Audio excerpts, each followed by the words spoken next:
First in this unit, we're going to learn about how people moved around the United States at the end of the Second World War.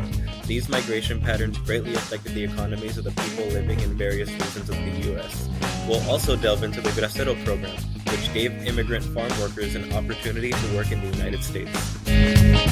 Also in the first week, we're going to begin to talk about the GI Bill and the benefits it gave to veterans, along with the beginning of the women's rights movement, as women were not complacent with going back to their lifestyles of before the World War.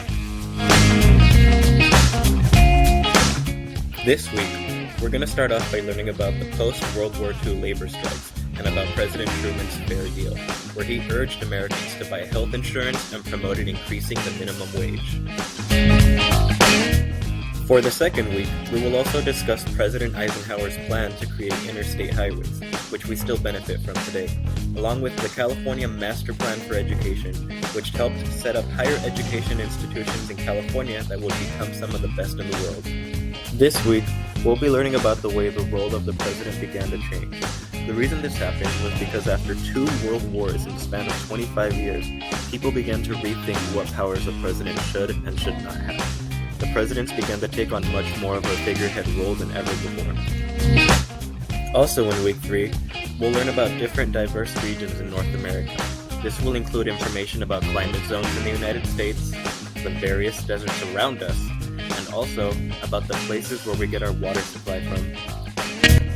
In week 4, we're going to start out by talking about how the economy boomed, and this resulted in dramatically increased consumerism. People had money saved up from the war effort, and they did not hold back on spending it. Also in week 4, we're going to talk about a couple of different social movements that helped shape society after World War II. We're going to explore the beginnings of the civil rights movement, the LGBTQ movement, and the women's rights movement.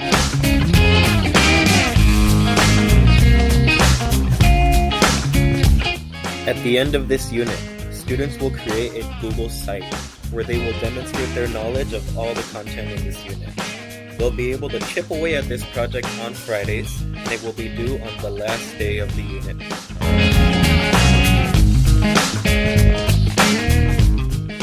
Created using Powtoon.